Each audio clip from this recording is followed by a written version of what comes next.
மதுரை அருகே ஒரு வீட்டில் இருந்த ஸ்டாண்டில் வைக்கப்பட்டிருந்த காலனியில் நல்ல பாம்பு ஒன்று பதுங்கியிருந்த சம்பவம் பரபரப்பை ஏற்படுத்தியது.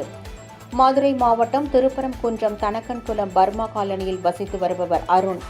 இவரது வீட்டின் முன்புறம் காலணிகளை வைப்பதற்கு ஒரு ஸ்டாண்ட் வைக்கப்பட்டுள்ளது.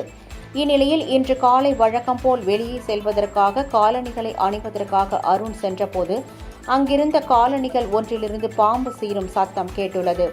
இதனால் அச்சமடைந்த அருண் திருநகரைச் சேர்ந்த பாம்பு பிடி வீரர் ஸ்னேக் பாபுவுக்கு தகவல் தெரிவித்தார்.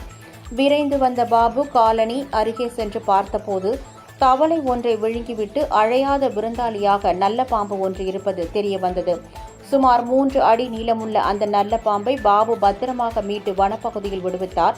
இச்சம்பவம் அப்பகுதியில் பரபரப்பை ஏற்படுத்தியது.